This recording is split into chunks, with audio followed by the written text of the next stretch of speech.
ભગવાન વિષ્ણુજી નારદને કહે છે, નારદ, સંતાપમાંથી છૂટવું હોય તો ભગવાન મહાદેવની કથાનું શ્રવણ કરો તમે. નારદે પૂછ્યું ભગવાન શ્રી હરિ ભગવાન વિષ્ણુને કે ભગવાન મને મહાદેવની કથા કહે કોણ? હું કોની પાસે ભગવાન મહાદેવની કથા સાંભળવા માટે જાઉં? ભગવાન વિષ્ણુજી નારદજીને માર્ગદર્શન આપે છે કે નારદ, મહાદેવની કથા તમારે સાંભળવા માટે બ્રહ્મલોકમાં જાઓ અને આપના પિતાજી છે બ્રહ્માજી, બ્રહ્માજીને તમે વિનંતી કરો અને આપના પિતા બ્રહ્મા સ્વયં આપને ભગવાન મહાદેવની કથા સંભળાવે. ભગવાન વિષ્ણુજીએ નારદજીને સુંદર માર્ગદર્શન આપ્યું છે અને એ નારદજી ભગવાન વિષ્ણુને પ્રણામ કરી અને નારદજી બ્રહ્મલોકમાં પહોંચે છે, જ્યાં નારદજીના પિતા રહે છે. બ્રહ્મલોકમાં બ્રહ્માજી નિવાસ કરે છે. સુંદર આસન ઉપર પિતા બ્રહ્મા બિરાજમાન, ચતુર્મુખી બ્રહ્મા નારદજીને પ્રણામ કરે છે, સાષ્ટાંગ પ્રણામ કરે છે. નારદ પિતાજીને દંડવત પ્રણામ કરે છે અને નારદ પોતાના પિતાને સુંદર પરિક્રમા કરે છે. કેટલો સુંદર વ્યવહાર પિતા સાથે. ફરી પાછા પ્રણામ કરે, ફરી પાછા સાષ્ટાંગ પ્રણામ કરે અને ફરી પાછા બ્રહ્માજીને દંડવત પ્રણામ કરે છે. પુત્રનો વ્યવહાર પિતા સાથે આવો હોવો જોઈએ. એક વાત કહું, તમારા ઘરમાં જો તમારો બાપ જીવતો હોય તો આપણા જેવો કોઈ ભાગ્યશાળી નથી માણસ. એકવાર પિતા આંખ બંધ કરીને આ દુનિયા છોડીને જતા રહે, હિમાલય પહાડ ખોળી નાખો ને તો એ બાપ ફરીવાર જોવા નહીં મળે. તેથી આપણા ઘરની અંદર જીવિત બાપ હોય તો ખૂબ સેવા કરજો તેને. ભગવાન તો જરૂર આશીર્વાદ આપણને આપે, પણ આપણા પિતાના જો આશીર્વાદ આપણી સાથે હશે ને તો દુનિયામાં તમને કોઈ રોકી નહીં શકે, તમારો વાળ પણ કોઈ વાંકો નહીં કરી શકે. ઘણીવાર આપણા જીવનના મૂળ ધર્મો આપણે ભૂલી જતા હોય છે અને બીજું ઘણું બધું કરતા હોય છે. કલિયુગમાં તો ઘણા દીકરાઓને બાપ સાથે બોલે વ્યવહાર નથી. બોલો કેવી વિડમણા. જે પિતાએ મહેનત કરી મજૂરી કરી ને છોકરાઓને મોટા કર્યા હોય, જે પિતાએ બાપના કંધા પર બેસાડ્યા હોય, જે પિતાને કેટલી અપેક્ષાઓ દીકરા પાસે હોય, એ દીકરો એક પણ બાપની અપેક્ષા પૂરી ન કરે અને ઉપરથી પિતા સાથે ઝઘડો કરે. તેથી બહુ હૃદયથી કહું છું, ભલે ક્યારે ભગવાનની સેવા વહેલી મોડી થાય એનો વાંધો નથી, પણ ઘરમાં વડીલો દાદા હોય, વડીલ પિતાજી હોય, તેમની ખૂબ સંભાળ લેજો. ભગવાન ખૂબ રાજી થશે. અને આજુબાજુમાં કોઈ પણ વડીલ રહેતા હોય તેનું પણ ધ્યાન રાખો, કારણ કે જે વૃદ્ધાવસ્થા છે બહુ દુઃખદાયક હોય છે. જ્યારે શરીર પણ સાથ ના આપે, મન પણ સાથ ના આપે, તેથી એ સમયે તેને ખૂબ સહારાની જરૂર હોય છે, આશ્વાસનની જરૂર હોય છે, તેને હિંમતની જરૂર હોય છે, સમયસર તેને ભોજનની જરૂર હોય છે. આપણે ભલે ભગવાનને ભોજન ન કરાવી શકીએ, પણ આપણા ઘરમાં વડીલ હોય અથવા આજુબાજુ કોઈ વડીલ રહેતા હોય, એમને સમયસર ભોજન આપીએ ને, એ ભગવાનને ભોજન કરાવવાનો જ પુણ્ય પ્રાપ્ત થાય છે. આપણે ભગવાનને તો ક્યાં ભોજન કરાવી શકવાના હતા ભાઈ? ભગવાન તો આખા વિશ્વનું ભરણ પોષણ કરે છે, એને આપણે શું ભોજન કરાવવાના હતા? તેથી પ્રભુ માટે, ભગવાન માટે આપણે કાંઈ કરી શકતા નથી. જે કાંઈ કરીએ આપણા સુખ માટે, આપણી શાંતિ માટે છે. તેથી મારા ભાઈઓ બહેનો વડીલોનો ખૂબ મારી પ્રાર્થના છે, ઘરમાં વડીલ દાદા હોય, દાદી હોય, મોટી ઉંમરના હોય, તેને ખૂબ રાજી રાખજો. અને એમનો રાજીપો તમારા જીવનમાં મોટી સફળતા આપશે, તમારા જીવનમાં મોટું સુખ આપશે. એ આપણા સાક્ષાત ભગવાન છે, આપણા પ્રત્યક્ષ ભગવાન, જેને આપણે જન્મ આપ્યો, જેને આપણે જીવન આપ્યું છે, જેને આપણે જીવતા શીખવાડ્યું છે, એ આપણા પિતા છે. તેથી દ્રઢ સંકલ્પ કરજો. અને બહેનોએ તો ખાસ, ઘરમાં વૃદ્ધ સસરા હોય, વૃદ્ધ સાસુ હોય, ખૂબ સેવા કરજો. અને તમે જો એની સેવા કરશો ને તો તમારી આવેલી હોય એ પણ તમારી સેવા કરશે. ભૂલો ભલે બીજું બધું, મા બાપને ભૂલશો નહીં. અગણિત છે ઉપકાર એના, એ કદી વિસરશો નહીં. તેથી ખાસ ભાઈઓનો તો પ્રાર્થના, પણ બહેનોનો બહુ પ્રાર્થના છે. કારણ કે વૃદ્ધાશ્રમમાં કોઈના મા બાપ નથી હોતા. વૃદ્ધાશ્રમમાં લગભગ સાસુ સસરા જ હોય છે. કોઈ કુંવારો દીકરો મા બાપને વૃદ્ધાશ્રમમાં મૂકવા ન જાય. પરિણા પછી જ બોમ્બ વિસ્ફોટ થાય છે, એટમ બોમ્બ ફોડે. નહીં નહીં, આપણો ધર્મ છે, આપણું કર્તવ્ય છે. ભલે એક માળા ઓછી થાય, ભલે થોડી પૂજા ઓછી થાય, ભલે મંદિરે વહેલા મોડું જવાય, પણ ઘરના વડીલોને સાચવી લેજો. ભગવાન તમને સાચવી લેશે, ભગવાન તમને સાચવશે. તેથી ભૂલો ભલે બીજું બધું મા બાપને ભૂલશો નહીં. અગણિત છે ઉપકાર એ વિસરશો નહીં. અગણિત છે ઉપકાર એ કદી વિસરશો નહીં. તેથી કથામાં દ્રઢ સંકલ્પ કરજો, અમારા ઘરમાં રહેલા વડીલોને ખૂબ અમે સાચવશું. અમારાથી થોડુંક પણ ઓછું ના આવે, એમનો સ્વભાવ જે હોય તે. પણ આપણું કર્તવ્ય શું છે, આપણી ફરજમાં શું, આપણો ધર્મ શું છે. અને જો આપણા વડીલોના આશીર્વાદ આપણે સાથે હશે તો હૃદયથી કહું છું, વડીલોના આશીર્વાદથી આરોગ્ય પણ મળે અને જીવનમાં સફળતા પણ મળે અને ભગવાન આનંદ પણ આપે છે.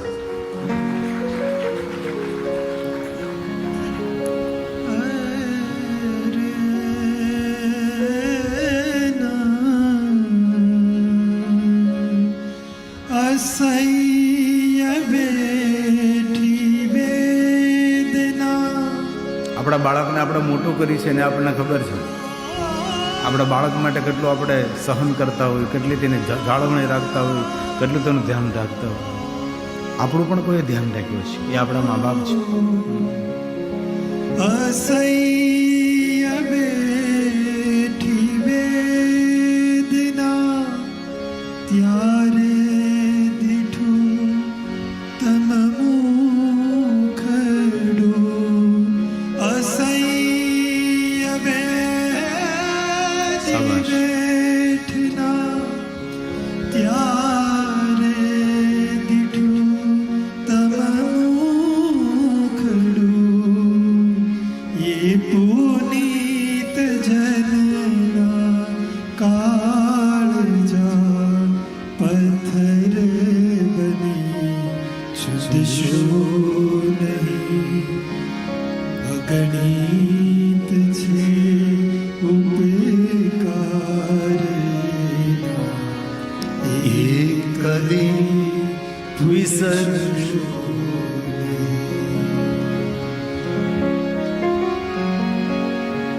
કે બધાય તો આ વાતને પકડે ન પકડે, પણ આમાંથી 5 જણા જો આવા સંકલ્પો લઈ લે કે આજથી મારા વયોવૃદ્ધ માતા પિતાને, મારા દાદા દાદીને સાચવીશ, 5 જણા થાય તો બીજા 5ને પ્રેરણા મળશે. આ જયેશભાઈ કેટલો મોટો ખર્ચ કર્યો છે, કેટલો મોટો મંડપ, કેટલી મોટી વ્યવસ્થા, કેટલો સમય આપ્યો, સંપત્તિનું યોગદાન. આમનામ તો આયોજન ન થાય. ઘરે નાનકડો પ્રસંગ કરવો હોય તો કેટલી વ્યવસ્થા સંભાળવી પડે. તો આ તો કેટલો 9 દિવસનો મોટો પ્રસંગ, કેટલી જવાબદારીઓ સંભાળવાની. તેથી એક સાધુ તરીકે હૃદયથી કહું છું, તમારા ઘરમાં વડીલો હોય તેને ખૂબ સાચવજો. અને એમનો એકવાર આશીર્વાદ મળી જશે ને, તમને દુનિયામાં કોઈ પછાડી નહીં શકે, કોઈ તમને રોકી નહીં શકે. એવી હૃદયની એક બહુ હૃદયની પ્રાર્થના છે. લાખો લડાયા લાડ તમને કોડ સૌ પૂરા કર્યા. આપણા માતા પિતા, આપણા મા બાપ એ કોડના પૂરનારના શાબાશ. કોડને ભૂલશો નહીં. એ કોડના પુરનારના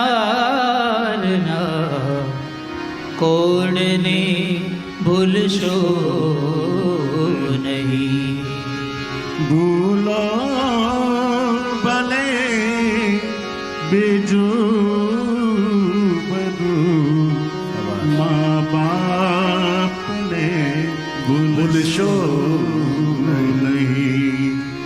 અગણિત છે ઉપકાર એના, તે કદી વિસરશો નહીં.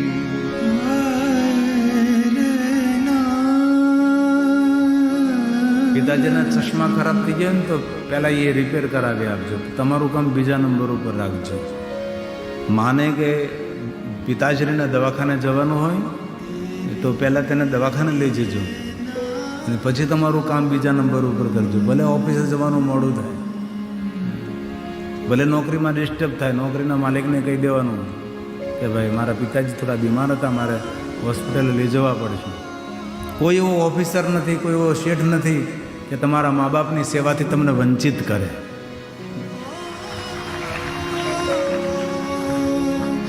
ધન ખર્ચતા મળશે બધું, મા બાપ મળશે નહીં. ધન ખર્ચતા મળશે બધું, મા બાપ મળશે નહીં. પલ પલ પુનિત એ ચરણની, પલ પલ પુનિત એ ચરણની ચાહના ભૂલશો નહીં. અગણિત છે ઉપકાર એના, એ કદી વિસરશો નહીં. ઘરમાં જીવિત માતા પિતા હોય તો રોજ પ્રણામ કરજો, અને જો ન હોય તો તમને ખૂબ યાદ કરજો. નારદજી પાસેથી આ શીખવા જેવું છે. કેટલો સુંદર વ્યવહાર કર્યો છે. આપણે કોઈ દી આપણા માતા પિતાને દંડવત પ્રણામ કર્યા છે? નહીં. ક્યારેય માતા પિતાની પરિક્રમા કરી છે? નહીં. આપણે તો દેવાલય શિવાલયની પરિક્રમા કરવા જઈએ, પર્વતોની પરિક્રમા જ કરવા જઈએ, પણ માતા પિતાની પરિક્રમા કરવાનું ઘણીવાર ચૂકી જતા હોય છે. ભગવાન ગણેશજીનો મોટો સંદેશ છે, માતા પિતાની પરિક્રમા કરી ગણેશ ભગવાન. આ નારદજી કેટલી મોટી પ્રેરણા પૂરી પાડે છે. અને આ વાત ખાલી ભાઈઓ માટે જ નથી, આ વાત બહેનો માટે પણ છે. હવે નારદ હાથ જોડીને કહે છે, પિતાજી, ભગવાન વિષ્ણુજીએ મને કહ્યું છે, તેથી તો આપની પાસે હું આવ્યો છું. ભગવાન મહાદેવની મને કથા કહો, મારે શંકર ભગવાનની કથાનું શ્રવણ કરવું છે. એટલું જ આ નારદ બોલે છે. બ્રહ્મા પોતાના આસનથી ઊભા થાય છે અને પોતાના પુત્ર નારદને પગે લાગે છે. ત્યારે નારદના મનમાં સંશય થયો કે હે પિતાજી, હું તમારો પુત્ર છું, આપ મારા પિતા છો, મને શા માટે પ્રણામ કરો છો? ત્યારે બ્રહ્માજી બહુ સરસ બોલ્યા છે. બ્રહ્માજી એમ કહ્યું કે નારદ, હું આપને પ્રણામ કરું છું, મને ખબર છે તમે મારા દીકરા છો, તમે મારા પુત્ર છો, હું તમારો પિતા છું, પણ તમને પ્રણામ એટલા માટે કરું છું કે હે નારદ, ભગવાન મહાદેવની કથાનો મહિમા અનેરો છે. કોઈ પણ જાતિનો, કોઈ પણ જ્ઞાતિનો કોઈ પણ માણસ પોતાના મુખમાં તે શબ્દો બોલે કે મારે મહાદેવની કથા સાંભળવી છે, એ સમયે મનુષ્ય પ્રણામ કરવાને પાત્ર બને છે, એ મનુષ્ય પ્રણમ્ય બને છે. કારણ ક્યું? કારણ જે મહાદેવની કથા સાંભળે છે એ વક્તા માટે સાક્ષાત રુદ્ર તુલ્ય છે. રુદ્રા એવ સંશય, મહાપુરુષોનું મંતવ્ય છે આ. કોઈ પણ ભાઈ બહેન, કોઈ જાતિ જ્ઞાતિ, કોઈ પણ મનુષ્ય જ્યારે મહાદેવની કથા સાંભળે છે ત્યારે સાક્ષાત રુદ્ર તુલ્ય છે. જ્યાં સુધી આપણે ભગવાનની કથામાં બેઠા ત્યાં સુધી આપણે ભગવત સ્વરૂપ છીએ. આપણામાં કેટલા સદગુણ આવે, કેટલી આપણામાં સ્થિરતા આવે, કેટલું આપણામાં ધૈર્ય આવે, ભગવાન તરફ આપણને કેટલો પ્રેમ જાગે. જ્યાં સુધી કથામાં બેઠે ત્યાં સુધી આપણને એમ થાય કે હવે તો બહુ સારા કામો કરવા છે, ખૂબ ભક્તિ કરવી છે, શરીરનું ધ્યાન રાખવું છે, ઘરના પરિવારને રાજી રાખવો છે, ખૂબ માતા પિતાને રાજી રાખવા છે, આજુબાજુમાં કોઈ વડીલો રહેતા હોય તેની પણ ખૂબ સેવા કરવી છે. કેટલી સારી સારી પ્રેરણાઓ મળે છે.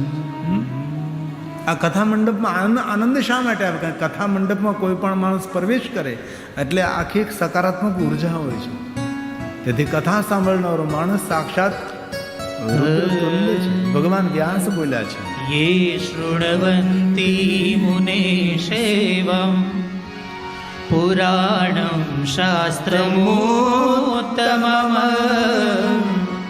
ते मनुष्यान् मन्तव्याम् रुद्र एव न संशयः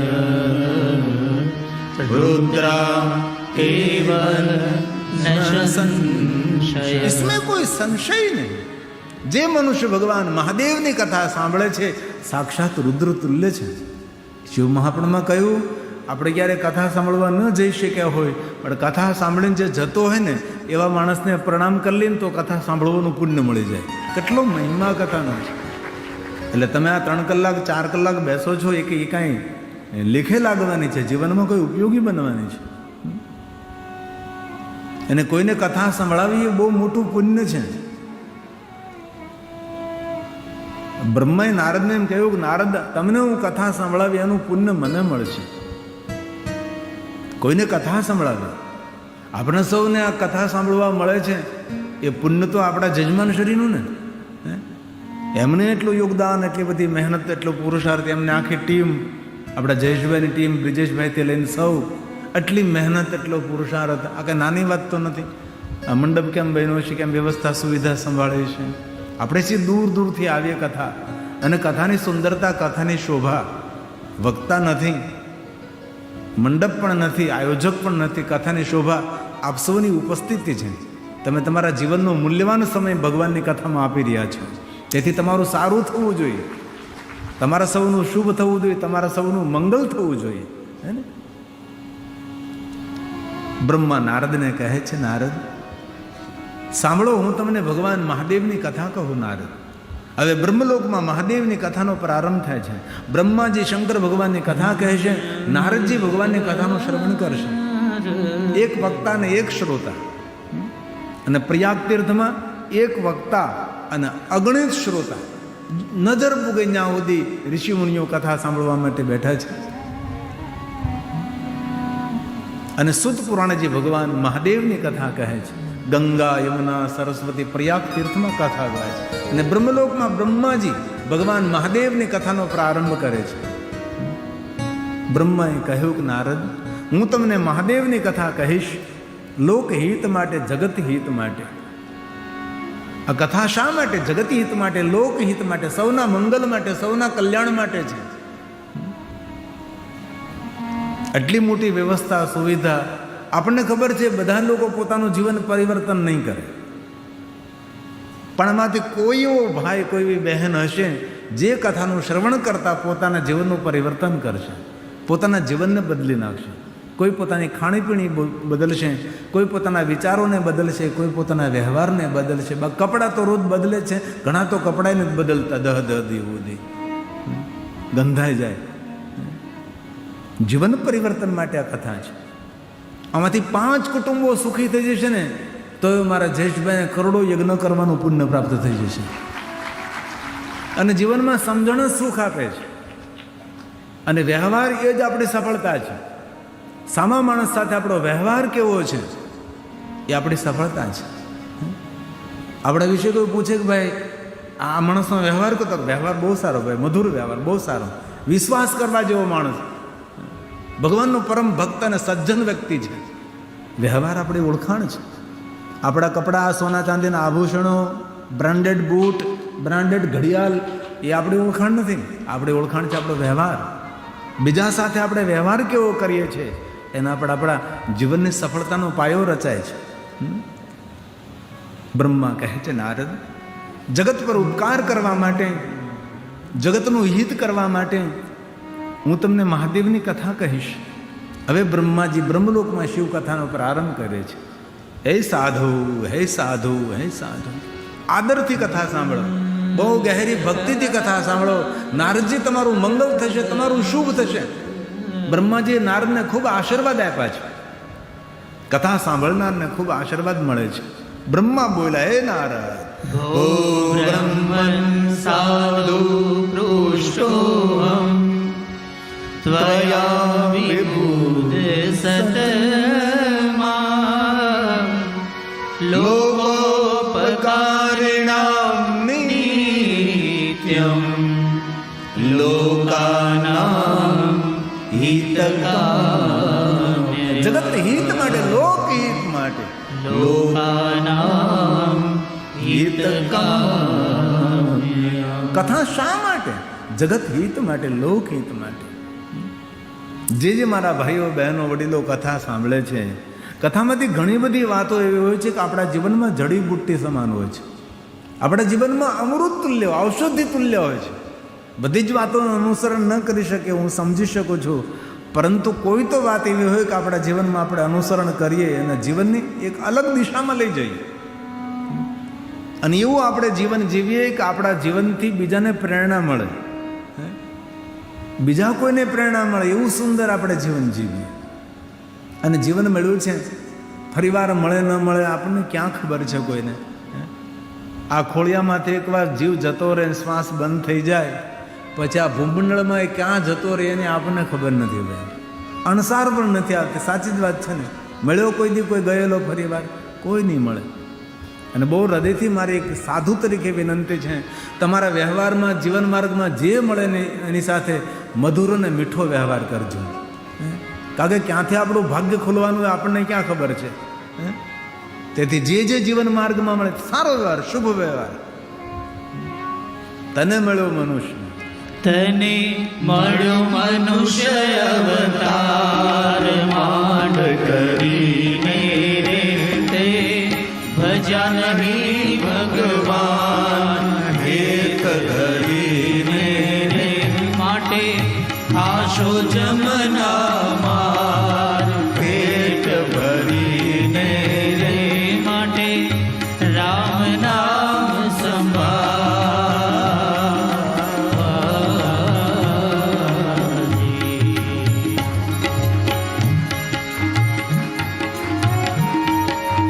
જીવનના મૂલ્યને સમજીએ.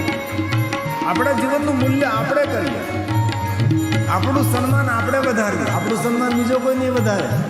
આપણા વ્યવહારથી, આપણી વાણીથી, રખાવટથી, સંબંધોથી. જીવનની ગયેલી પલ, જીવનની ગયેલો દિવસ, જીવનમાંથી ગયેલો મહિનો અને વર્ષ કોઈને પાછું મળ્યું નથી ને પાછું મળવાનું પણ નથી. તેથી જીવનનો સારો ઉપયોગ, સદુપયોગ કરીએ. ગઈ પલ પાછી ફિર નહીં આવે, મૂર્ખ મૂંડ ગમા.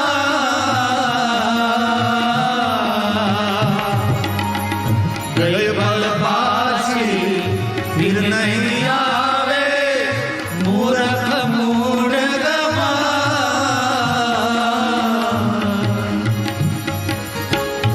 ભવસાગરની ભૂલવણીમાં, ભવસાગરની ભૂલવણીમાં વીતી ગયા યુગ ચાર, તેરા ફરીને રે મન કરી લેને વિચાર. જીવન થોડા રે તારે હરિ કથાની માન, કાન છે ઓડા રે અને યમપુરીની માય મળશે જોડા રે માટે રામ નામ સંભાળ.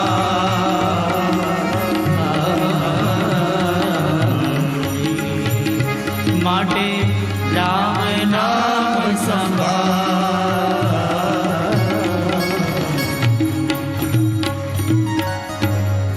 તેથી દરરોજ નિર્ણય લેવાનો છે કથા સાંભળ્યા પછી.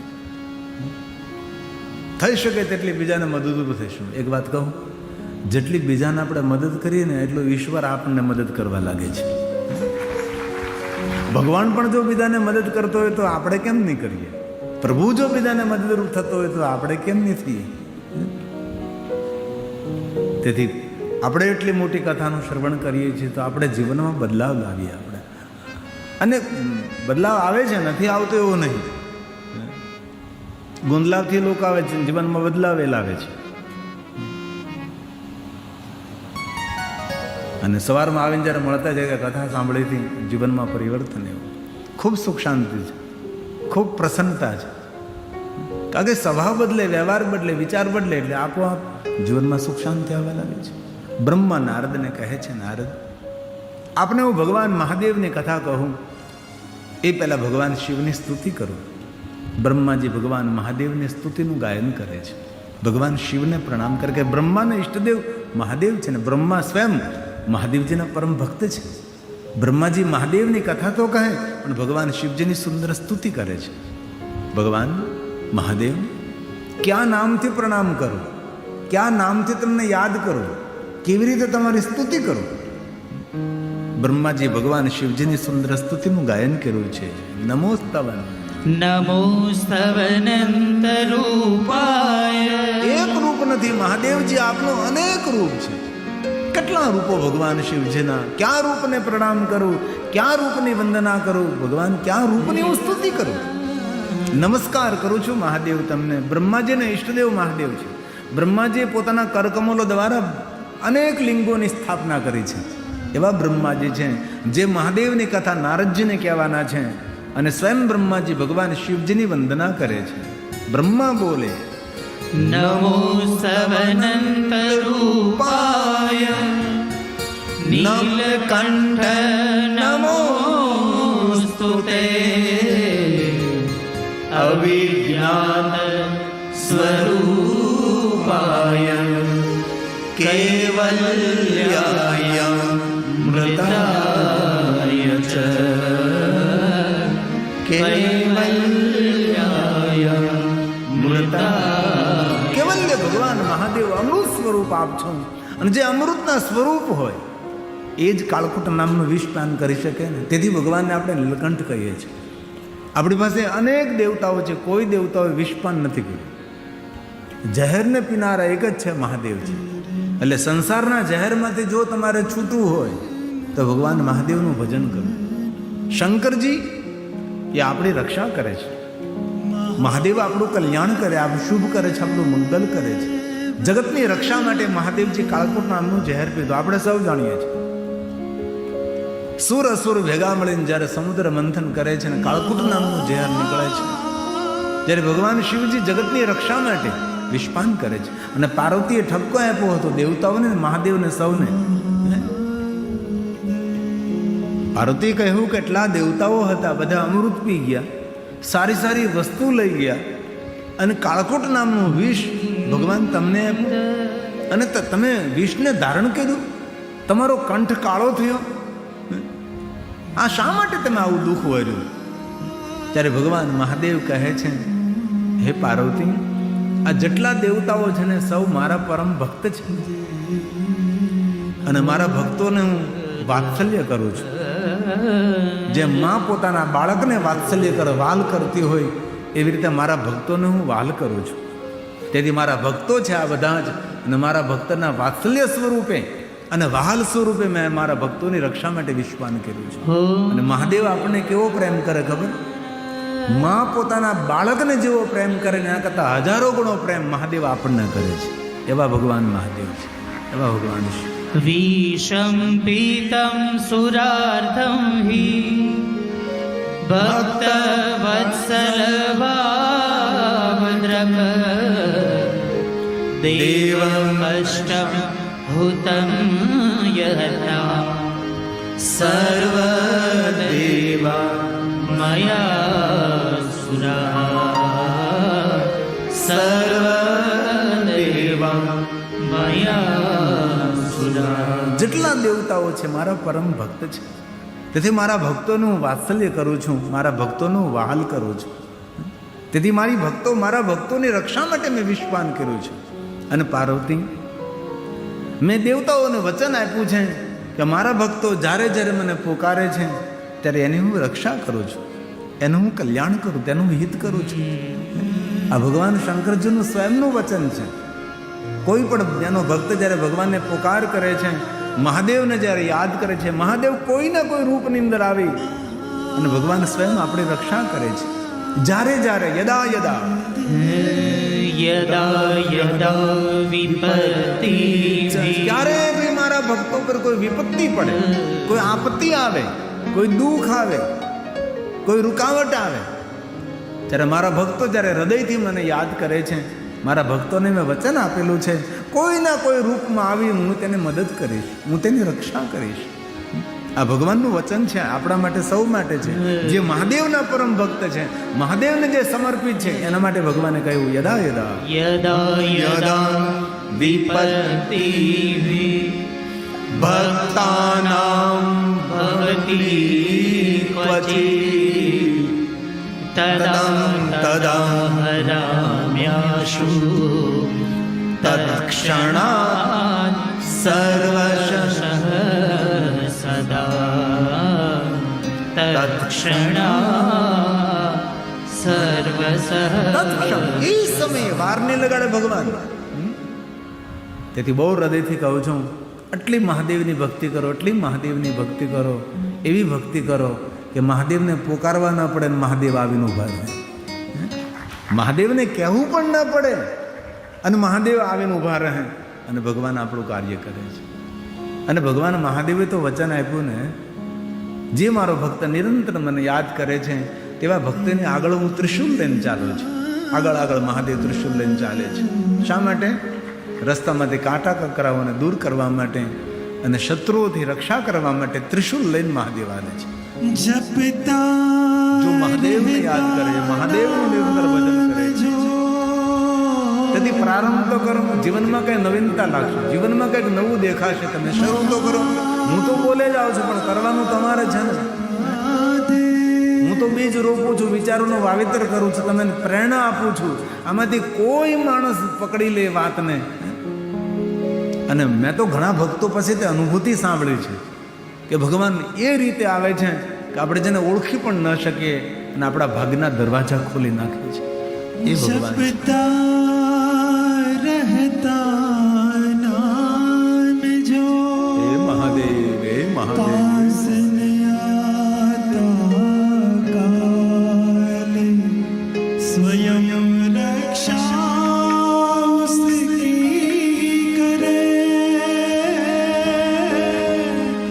भूतपति महाकाल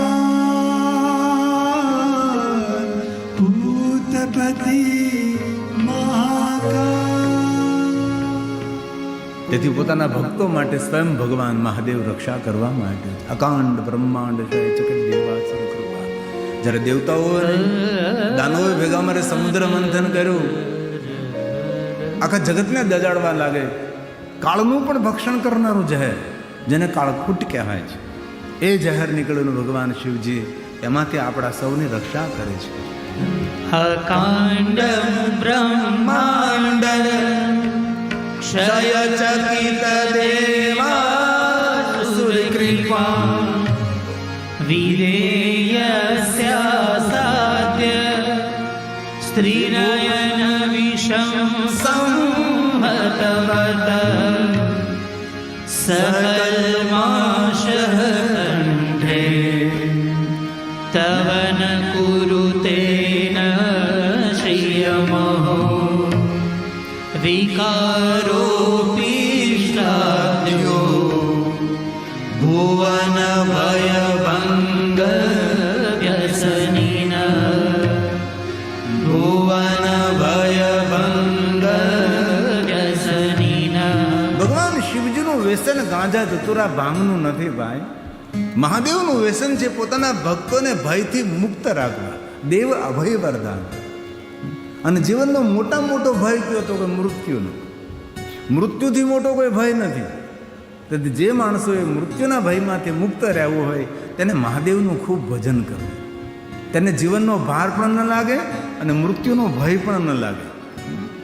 એવા ભગવાન મહાદેવ છે, ભયને હરનારા છે, કાળમાંથી રક્ષા કરનારા. તેથી ભગવાન શિવનું નામ છે મહાકાલ. કોઈ દેવને આપણે મહાકાલ ન કરી શકીએ. મહાકાલ તો મહાદેવને કહેવાય છે. કાળના મુખમાંથી રક્ષા કરનારા મહાદેવ છે અને કાળની ગતિમાંથી ઉગારનારા મહાદેવ છે.